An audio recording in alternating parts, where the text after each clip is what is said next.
ಎಲ್ಲರಿಗೆ simple tricks ಹೊಸ YouTube ಚಾನಲ್ಗೆ ಸ್ವಾಗತ. ಬನ್ನಿ, ಇಲ್ಲಿ 5ನೇ ತರಗತಿಯ ಗಣಿತ ಅದ್ರ ಒಳಗಡೆ ಅಧ್ಯಾಯ ಎಷ್ಟಪ್ಪ ಅಂತಂದಾಗ 5 ಅಂತ ಕೇಳ್ತೇವೆ. ಹೌದಾ? ಅಧ್ಯಾಯ 5. ಈ ಅಧ್ಯಾಯ 5 ಒಳಗಡೆ ಒಂದು ಚಾಪ್ಟರ್ ಯಾವ್ದಪ್ಪ ಅಂತಂದಾಗ ದೂರ ಮತ್ತು ಸಮೀಪ ಅಂತೇಳಿ ನಿಮ್ಗೊಂದು ಚಾಪ್ಟರ್ ಕೊಟ್ಟಿದ್ದಾನೆ.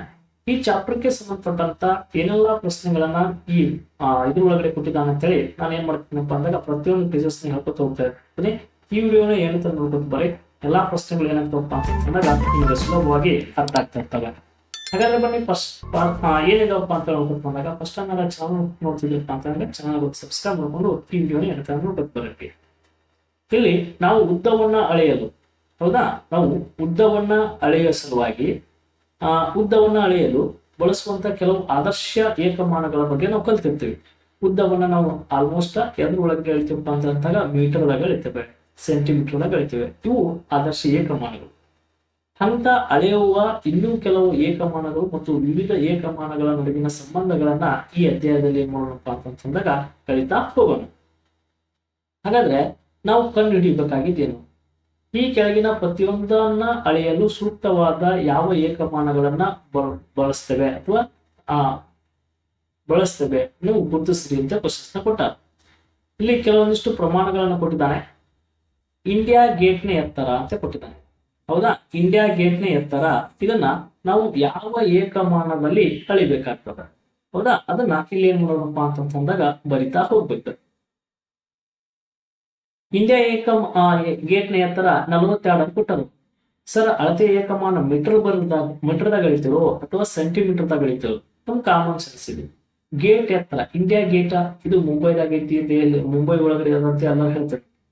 ಹಾಗಾದ್ರೆ ಇದರ ಎತ್ತರ ಎಷ್ಟು, ಈಗ ಏಕಮಾನ ಎಷ್ಟು, ಎದ್ರ ಒಳಗಡೆ ಹೇಳ್ತೇವೆ? ಇದನ್ನ ಇಂಡಿಯಾ ಗೇಟ್ ನಾವು ಮೀಟರ್ದಾಗ ಹೇಳ್ತೇವೆ, ಸೆಂಟಿಮೀಟರ್ದಾಗ ಹೇಳೋದು. ಸ್ವಲ್ಪ ಎತ್ತರ ಇದೆ. ಇದಕ್ಕೆ ಕರ್ವಸ್ತ್ರ, ನಿಮ್ದು ಖರ್ಚಿಪ್ ಅಂತ ಕೇಳ್ತೀವಿ. ಈ ಖರ್ಚಿಪ್ ಇದನ್ನ ಅಳಿರಿ ಅಂತಂದ್ರೆ 1 ಮೀಟರ್ 2 ಮೀಟರ್ ಇಷ್ಟು ದೊಡ್ಡ ಇರ್ತಾವ? ಇಲ್ಲ. 40 ಮೀಟರ್ ಅಷ್ಟು ದೊಡ್ಡ ಖರ್ಚಿಪ್ ಇರ್ತಾವ? ಅಷ್ಟು ದೂರ ಹೋಗಕ್ಕಾಗ್ತೈತಿ? ಇಲ್ಲ. ಹಾಗಾದ್ರೆ 40 ಸೆಂಟಿಮೀಟರ್. ಖರ್ಚಿಪ್ ಎಷ್ಟು ಇರ್ಬೇಕು? ಸೆಂಟಿಮೀಟರ್ ಚಿಕ್ಕ ಆದರ್ಶ ಮಾನ, ಮೀಟರ್ ಇದಕ್ಕಿಂತ ಸ್ವಲ್ಪ ದೊಡ್ಡದು. ಅದಾದ ನಂತರ ಕಿಲೋಮೀಟರ್.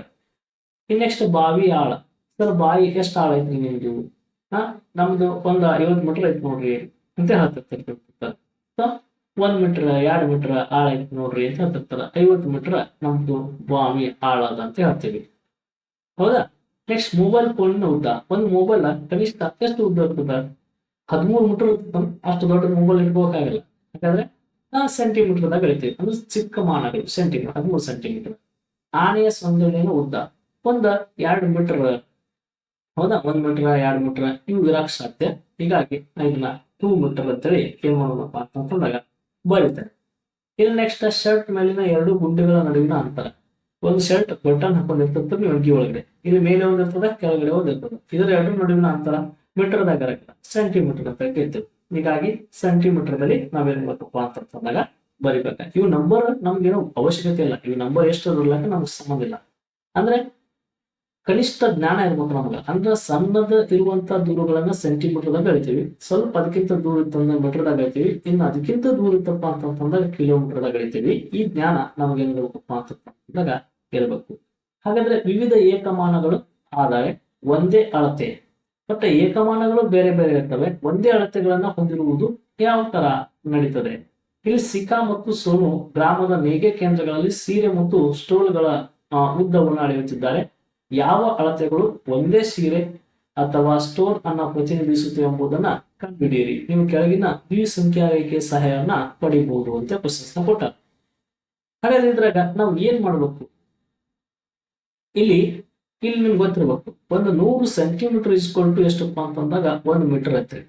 ಅಥವಾ 1 ಮೀಟರ್ ಎಂದರೆ 100 ಸೆಂಟಿಮೀಟರ್ ಅನ್ನೋದು ಅದ್ರ ಉಲ್ಟಾ ಕೈ ನೋಡಿದ್ರೆ ಹಿಂಗ್ ಬರಿಬೇಕು. ಹಾಗಾದ್ರೆ 100 ಸೆಂಟಿಮೀಟರ್ ಕೊಟ್ಟ. 100 ಸೆಂಟಿಮೀಟರ್ ಅಂದ್ರೇನು? 1 ಮೀಟರ್. 100 ಸೆಂಟಿಮೀಟರ್ ಅಂದ್ರೇನು? 1 ಮೀಟರ್.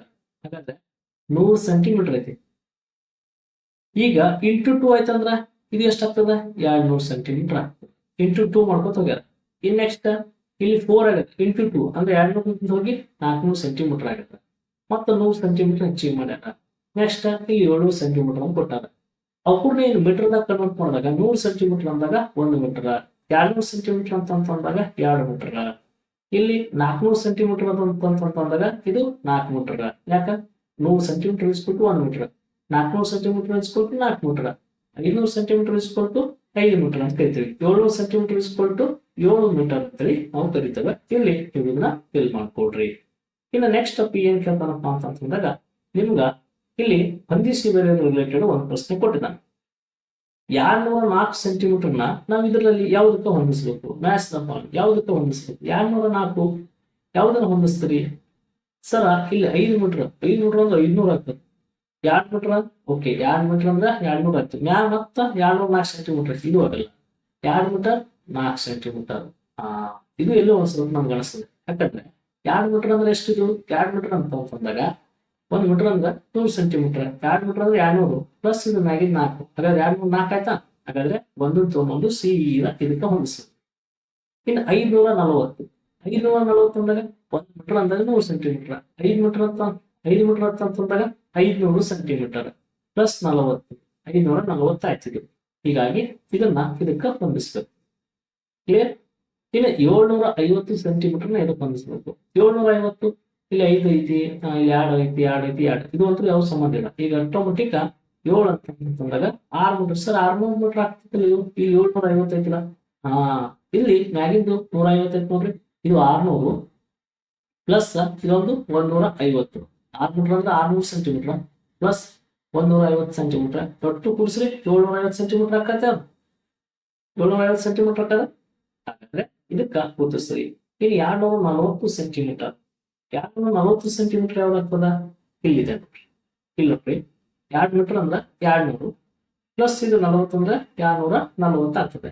ಹೀಗಾಗಿ ಸರಿಯಾದ ಉತ್ತರ ಯಾವ್ದನ್ನ ಗುರುತಿಸ್ಬೇಕ? 240ಕ್ಕ ಇದನ್ನ ನೀವು ಗುರುತಿಸ್ಬೇಕು. ಇನ್ನು ಉಳಿದಿದ್ದು ಆಟೋಮೆಟಿಕ್ ಇದು ಹೊಂದಾಣಿಕೆ ಆಗ್ತದೆ. ಇದು ಕರೆಕ್ಟ್ ಇದೆಯಲ್ಲ ನೋಡ್ರಿ. 404 ಸೆಂಟಿಮೀಟರ್ ಕೊಟ್ಟಾನ. 2 ಮೀಟರ್ ಅಂತಾಗ 200 ಮೀಟರ್ ಪ್ಲಸ್ 204 ಟೋಟಲ್ ಕೂಡಿಸಿದಾಗ 404 ಆಗ್ತದೆ.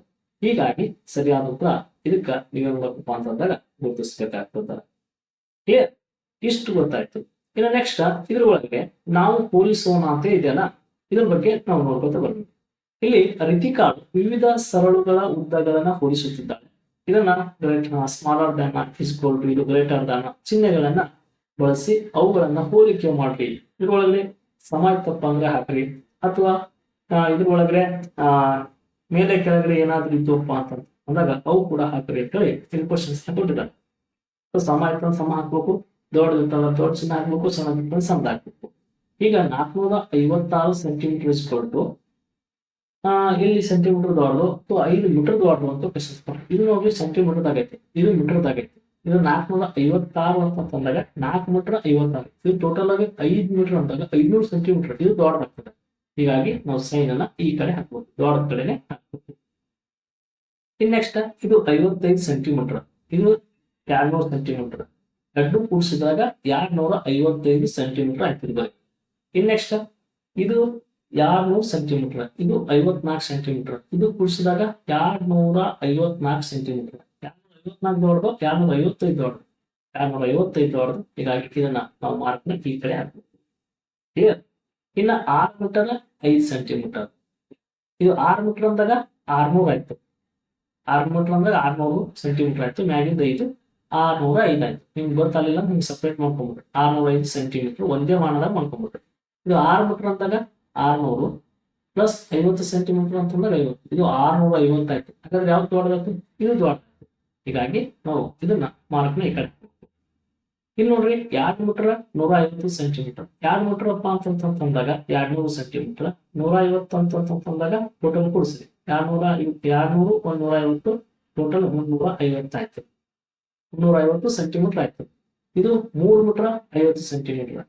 3 ಮೀಟರ್ ಅಂದ್ರೆ 300, ಆಗಿಂದ 50 ಅಂತ 350 ಆಯ್ತು. ಹಾಗಾದ್ರೆ ಇದನ್ನು ಈಕ್ವಲ್ ಆಯ್ತು, ಇದನ್ನು ಈಕ್ವಲ್ ಆಯ್ತು. ಹೀಗಾಗಿ ಸಮ ಆಯ್ತಪ್ಪ ಅಂತಂದಾಗ ನಾವು ಸಮ ಚಿಹ್ನೆಯನ್ನ ಹಾಕಬೇಕಾಗ್ತದೆ. ಕ್ಲಿಯರ್? ಇನ್ನ 238 ಸೆಂಟಿಮೀಟರ್ ಇದೆ. 238 ಸೆಂಟಿಮೀಟರ್ ಇದೆ. ಇದು 138 ಸೆಂಟಿಮೀಟರ್ ಪ್ಲಸ್ 1 ಮೀಟರ್. 1 ಮೀಟರ್ ಅಂದಾಗ 100 ಸೆಂಟಿಮೀಟರ್. ಆಗಿದ್ದು 138 ಅಂದಾಗ ಇದು ಕೂಡ 238 ಸೆಂಟಿಮೀಟರ್ ಆಯ್ತು. ಇದನ್ನು 238 ಸೆಂಟಿಮೀಟರ್ ಅಂತಾದ್ರೆ ಇದು ಕೂಡ ಏನಿದೆಪ್ಪ ಅಂತಂದಾಗ ಈಕ್ವಲ್ ಇದೆ. ಹೌದಾ? ಇದನ್ನ ನೀವು ಈ ತರ ಪ್ರಶ್ನೆಯನ್ನ ಬಿಡಿಸ್ತೀವಿ. ಇನ್ನ ನೆಕ್ಸ್ಟ್ ಪ್ರಶ್ನೆ ಏನ್ ಕೊಟ್ಟಿದ್ದಾನಪ್ಪ ಅಂತಂದಾಗ ಇಲ್ಲಿ ವಿಶ್ವದ ಅತಿ ಎತ್ತರದ ಪ್ರತಿಮೆಗಳನ್ನ ಒಂದಿಷ್ಟು ಕೊಟ್ಟಿದ್ದಾರೆ. ವಿಶ್ವದ ಅತ್ಯಂತ ಎತ್ತರವಾದ ಪ್ರತಿಮೆ ಇದು ಒಳಗಡೆ ಇಲ್ಲಿ ಕೊಟ್ಟಂತದ ಒಳಗಡೆ 182 ಮೀಟರ್ ಏಕತಾ ಪ್ರತಿಮೆ ಸರ್ದಾರ್ ವಲ್ಲಭಾಯ್ ಪಟೇಲ್ ಅವರದ್ದು ಕಂಡು ಬರ್ತದೆ, ಗುಜರಾತ್ ರಾಜ್ಯದಲ್ಲಿ ಕಂಡು ಬರ್ತದೆ. ಹಾಗಾದ್ರೆ ವಿಶ್ವದ ಅತಿ ಎತ್ತರದ ಪ್ರತಿಮೆ ಎತ್ತರ ಮತ್ತು ಲಿಬರ್ಟಿ ಪ್ರತಿಮೆ ಎತ್ತರದ ನಡುವಿನ ವ್ಯತ್ಯಾಸ ಏನು ಅಂತ ಪ್ರಶ್ನೆ ಕೊಟ್ಟಾನ. ವಿಶ್ವದ ಏಕತಾ ಪ್ರತಿಮೆ ಎತ್ತರ ಯಾವುದು? ನೀವು ಇದನ್ನ ಬರ್ಕೋಬೇಕು. ಏಕತಾ ಪ್ರತಿಮೆ ಇಲ್ಲಿ ಸ್ಟೇಟ್ಮೆಂಟ್ ಆಗಿ ಈ ತರ ಬರ್ಕೋತಾರ ಹೋಗ್ರಿ. ಏಕತಾ ಪ್ರತಿಮೆ ಎತ್ತರ ಎಷ್ಟಿದೆಯಪ್ಪ ಅಂತಂದಾಗ 182 ಮೀಟರ್ ಇದೆ. ಇನ್ನ ಲಿಬರ್ಟಿ ಪ್ರತಿಮೆ ಇಲ್ಲಿ US ಎದ ಕಂಡು ಬರ್ತದೆ. ಲಿಬರ್ಟಿ ಇದು ಎಷ್ಟೈತಿ? ಲಿಬರ್ಟಿ ಪ್ರತಿಮೆ ಅಂತ ಕರಿತೇವೆ. ಅಲ್ಲೇ ಅಕ್ಷರ ನೋಡ್ಬಿಟ್ಟು ಬರ್ಕೋಬೇಕು ನೀವು. ಲಿಬರ್ಟಿ ಪ್ರತಿಮೆ ಎಷ್ಟೈತೆ? 93 ಐತಿ. ನಮ್ಗೇನ್ ಕೇಳಾರ? ಆದ್ರೆ ಎರಡೂ ನಡುವಿನ ವ್ಯತ್ಯಾಸ ಅಂದಾಗ ಕಳಿಬೇಕು. 182ರಾಗ ನೀವೇನ್ ಮಾಡಬೇಕಪ್ಪ ಅಂತಂದಾಗ 93ನ ಕಳಿಬೇಕಿದೆ. ಹೌದಾ? 182ರಾಗ 93ನ ಕಳೆದ ಎಷ್ಟು ಉಳಿತದೆ? ಕಳಿಬೇಕು. ಅಲ್ಲಿ ಮೇಲೆ ಸಣ್ಣ ಸಂಖ್ಯೆತಪ್ಪ ಅಂತಂದ್ರೆ ಕೆಳಗಡೆ ಒಂದು ಕೆಳ ತಗೋಬೇಕು. ಕೆಳ ತಗೊಂಡಾಗ ಅದು ಏನಾಗ್ತದಪ್ಪ ಅಂತಂದಾಗ 12 ಆಗ್ತದೆ. ಹಾಗಾದ್ರೆ 12ರ 3 ಕಳೆದ್ರೆ 9. ಹೌದಾ? 9 1 10 ಆಗ್ತದೆ. ಇದಕ್ಕೆ ಕೈಲ ಬರ್ಬೇಕು. ನೆಕ್ಸ್ಟ್ ಮ್ಯಾಗ 18 ಆಗ್ತದೆ. 18ರ 10 ಕಳೆದ್ರೆ 8. 1 ಕಳೆದ್ರೆ 0. 89 ಬಂತು. ಹಾಗಾದ್ರೆ ವಿಶ್ವದ ಏಕತಾ ಪ್ರತಿಮೆ ಮತ್ತು ಲಿಬರ್ಟಿ ಪ್ರತಿಮೆಯ ನಡುವಿನ ವ್ಯತ್ಯಾಸ ಎಷ್ಟಾಗಿರ್ತದಪ್ಪ ಅಂತಂದಾಗ 89 ಮೀಟರ್ ಆಗಿರ್ತದೆ. ಓಕೆ. ಇನ್ ನೆಕ್ಸ್ಟ್ ಎತ್ತರದಲ್ಲಿ ಅತಿ ಕಡಿಮೆ ವ್ಯತ್ಯಾಸ ಇರುವ ಪ್ರತಿಮೆಗಳನ್ನ ಗುರುತಿಸ್ರಿ ಅಂತ ಪ್ರಶ್ನೆ ಕೊಟ್ಟಾರೆ. ಎತ್ತರದಲ್ಲಿ ಅತಿ ಕಡಿಮೆ ವ್ಯತ್ಯಾಸ ಇರುವುದು ಯಾವುದು? ಇದು 101ಕ್ಕೆ ಇದಕ್ಕೆ ಹೋಲಿಕೆ ಮಾಡಕ್ ಹೋದ್ರೆ ಇದು 182 128 ಸ್ವಲ್ಪ ಜಾಸ್ತಿ ಆಗ್ತದೆ. ಇನ್ನು 108 ಇದು 128 108ಕ್ಕ ನೋಡಕ್ ಹೋದಾಗ 128 108 ಇದು 20 ಮೀಟರ್ ಜಾಸ್ತಿ ಆಗ್ತೈತಿ. ಇದಕ್ಕೆ ಇದು ಬೇಡ. ಕಂಪೇರ್ ನಾನು 108 93 ಮಾಡಕ್ ಹೋಗ್ತೀನಿ. ಇದು ಬರ್ಲಿಲ್ಲ. ಇಲ್ಲಿ ನೋಡ್ರಿ 93 91. ಹಾಗಾದ್ರೆ ನಮಗ ಲಿಬರ್ಟಿ ಪ್ರತಿಮೆ ಎಷ್ಟಿದೆ? ಲಿಬರ್ಟಿ ನೋಡ್ರಿ, ಲಿಬರ್ಟಿ ಪ್ರತಿಮೆ ಎಷ್ಟು ಎತ್ತರ ಇದೆ? ಲಿಬರ್ಟಿ ಪ್ರತಿಮೆ ಎತ್ತರ 93 ಮೀಟರ್ ಇದೆ. ಇನ್ನ ದಿ ಮದರ್ಲ್ಯಾಂಡ್ ಕಾಲ್ಸ್ ರಫ್ಯ ಅಂತಿದೆ ನೋಡ್ರಿ, ಇದು ಎಷ್ಟಿದೆ? 91 ಮೀಟರ್ ಇದೆ. 91 ಮೀಟರ್ ಇದೆ. ಹಾಗಾದ್ರೆ ಇದ್ರ ನಡುವಿನ ಕಡಿಮೆ ವ್ಯತ್ಯಾಸ ಅಂದಾಗ 93 ಒಳಗಡೆ ಈ 91 ಕಳೆದಪ್ಪ ಅಂತಂದಾಗ ಕೇವಲ 2 ಉಳಿತದೆ. 3 1 ಕಳೆದ್ರೆ 2 9 0 2. ಹಾಗಾದ್ರೆ ಕೇವಲ 2 ಮೀಟರ್ ಅತಿ ಕಡಿಮೆ ವ್ಯತ್ಯಾಸ ಇರುವ ಪ್ರತಿಮೆಗಳಿವೆ. ಮತ್ತು ಬೇರೆ ನೀವು ಕಂಪೇರ್ ಮಾಡಿ ನೋಡ್ರಿ, ಎಲ್ಲವೂ ಏನಪ್ಪ ಅಂತಂದಾಗ ಜಾಸ್ತಿ ಇದಾವೆ. ಹೌದಾ? ಇನ್ನು 3ನೇ ಸಿ ಏನ್ ಕೊಟ್ಟಿದ್ದಾನೆ ನೋಡ್ರಿ, ಇದ್ರಾಗ ಎತ್ತರದಲ್ಲಿ ಅತಿ ಹೆಚ್ಚು ವ್ಯತ್ಯಾಸ ಇರುವಂತ ಪ್ರತಿಮೆಗಳನ್ನು ಗುರುತಿಸ್ರಿ. ಎತ್ತರದಲ್ಲಿ ಅತಿ ಹೆಚ್ಚು ಏನ್ ಗುರುತಿಸ್ಬೇಕೀಗ? ವ್ಯತ್ಯಾಸ ಅಂದ್ರ ಎತ್ತರ. ಈಗ ಇದು ಎಷ್ಟೈತಿ? ಅತಿ ಹೆಚ್ಚು ಎತ್ತರ ಇರೋದು ಯಾವುದು? 182 ಮೀಟರ್ ಇದೆ. ಇನ್ನು ಇದ್ರ ಒಳಗಡೆ ಕಡಿಮೆ ಯಾವ್ದೈತಿ ನೋಡ್ರಿ? ಕಡಿಮೆ ಯಾವ್ದೈತಿ? 38 ಮೀಟರ್ ಐತಿ. ಹಾಗಾದ್ರೆ ಕ್ರೈಸ್ಟ್ ದಿ ರಿಡೀಮರ್ ಬ್ರೆಜಿಲ್ ಅಂತ ಕರಿತೀವಿ. 38. ಈ 38ನ ಇದ್ರಾಗ ತಗದಾಗಿದೆ. 12ರಾಗ 8 ಕಳೆದ್ರೆ 4 ಅಂತೆಲ್ಲ. ನೆಕ್ಸ್ಟ್ 3 1 4 ಐತಿ. 8ರಾಗ ಇದು 4 ಕಳೆದ್ರೆ 4 1ಕ್ಕೆ 1 144 ಮೀಟರ್. ನೋಡ್ರಿ, ಎಲ್ಲಿ ಏಕತಾ ಪ್ರತಿಮೆ ಭಾರತದ ಕಂಡು ಬರ್ತೈತಿ. ಅದರ ಸರ್ದಾರ್ ವಲ್ಲಭಾಯ್ ಪಟೇಲ್ ಅವರು 182 ಮೀಟರ್ ಐತಿ. ಇದು ಕೇವಲ 38 ಮೀಟರ್ ಎತ್ತರ ಐತಿ. ಇದಕ್ಕ ವ್ಯತ್ಯಾಸ ನೋಡ್ರಿ. ಅತಿ ಹೆಚ್ಚು ವ್ಯತ್ಯಾಸ ಇರುವಂತ ಪ್ರತಿಮೆ ಯಾವ್ದಪ್ಪ ಅಂತಂದಾಗ ಏಕತಾ ಪ್ರತಿಮೆ ಭಾರತದಲ್ಲಿ. Next Christ the redeemer Brazil ಅಂತ ಕರಿತೇವೆ. ಹೀಗಾಗಿ 144 ಮೀಟರ್ ಇದರದ್ದು ವ್ಯತ್ಯಾಸ ಕಂಡು ಬರ್ತದೆ. ಇನ್ನ ನೆಕ್ಸ್ಟ್ ಏನಿದೆಯಪ್ಪ ಅಂತ ಬಂದಾಗ ಯಾವ ಪ್ರತಿಮೆ ಎತ್ತರವನ್ನ ದ್ವಿಗುಣಗೊಳಿಸಿದರೆ ಆ ಎತ್ತರವು ಏಕತಾ ಪ್ರತಿಮೆಯ ಎತ್ತರಕ್ಕೆ ಸಮವಾಗುತ್ತದೆ ಅಂತ ಕ್ವಶನ್ಸ್ ನ ಕೊಟ್ಟಾರೆ. ಕ್ವಶನ್ಸ್ ಯಾವ ಪ್ರತಿಮೆಯ ಎತ್ತರವನ್ನ ದ್ವಿಗುಣ ಅಂದ್ರೆ ಅಂದ್ರೇನು? 2ರಷ್ಟು ಮಾಡಿದ್ರೆ ಅಂದ್ರೆ ಅದು ಏಕತಾ ಪ್ರತಿಮೆ ಎತ್ತರಕ್ಕೆ ಸಮನಾಗ್ತದೆ. ಇಲ್ಲಿ 128 ಐತಿ. 128ನ ಡಬಲ್ ಮಾಡಿಬಿಟ್ರೆ ಅಂದಾಗ 182 ಬರಲ್ಲ. ಹೀಗಾಗಿ ಇದು ಬರಲ್ಲ. 108 ಐತಿ. 100 200 ದಾಟಾಯ್ತು. ಇದು ಕೂಡ ಬರ್ಲಿಲ್ಲ. ಈಗ 93 ಐತಿ. ಇದನ್ನ ಚೆಕ್ ಮಾಡ್ಬೇಕು. ಹೌದಾ? 93 ಡಬಲ್ ಮಾಡ್ರಿ. 93 ಡಬಲ್ ಮಾಡ್ರಿ. ಈಗ 90 90 180 3 3 6 186 ಆಗ್ತೈತಿ. ಹೌದಾ? ಇದು ಬರ್ಲಿಲ್ಲ. ಈ 91 ಡಬಲ್ ನೋಡಿ, 91 ಡಬಲ್ ಅಂದ್ರೆ 2 ಎರಡು ಒಂದೇ ಎರಡು, ಎರಡು ಮೊದಲೇ 18 182 ಬಂತ. ಹಾಗಾದ್ರೆ ಸರ್ದಾರ್ ವಲ್ಲಭಾಯ್ ಪಟೇಲ್ ಅವ್ರದ್ದು ಮೂರ್ತಿನೂ ಕೂಡ 182 ಐತೆ. ಹಾಗಾದ್ರೆ ಯಾವ ಪ್ರತಿಮೆಯ ಎತ್ತರವನ್ನ ದ್ವಿಗುಣಗೊಳಿಸಿದರೆ ಏಕತಾ ಪ್ರತಿಮೆಯ ಎತ್ತರ ಬರ್ತದೆ ಅನ್ನೋದಾದರೆ ನೀವೇನ್ ಬರೀಬೇಕೀಗ, the motherland, the motherland calls Russia, ರಪ್ಯ ಅನ್ನೋದು ರಪ್ಯ ಪ್ರತಿಮೆಯನ್ನು ದ್ವಿಗುಣಗೊಳಿಸಿದರೆ, ಇದನ್ನು ಬರೀಬೇಕು, ದ್ವಿಗುಣಗೊಳಿಸಿದರೆ ಆ ಎತ್ತರವು ಏಕತಾ ಪ್ರತಿಮೆಯ ಎತ್ತರಕ್ಕೆ ಸಮವಾಗುತ್ತದೆ. ಸ್ವಲ್ಪ ಲಕ್ಷ ನಾವು ಇದ್ರ ಮ್ಯಾಗ ಬರೀತಿರ್ತೀವಿ, ಸ್ಕ್ರೀನ್ ಮ್ಯಾಗ ನಾ ಹೇಳ್ತಿರ್ತೇವಲ್ಲ ಅದನ್ನೇ ಬರ್ಕೋಬೇಕು ನೀವೆಲ್ಲ, ಇದೇ ವರ್ಡ್ಸ್ ನಾಗ ಬರ್ಕೋಬೇಕು. ಲೆಕ್ಕ ತಿಳಿದ್ರೆ ಸಾಕು, ವರ್ಡ್ಸ್ ನಾಗ ನೀವು ಬರಿತೀವಿ.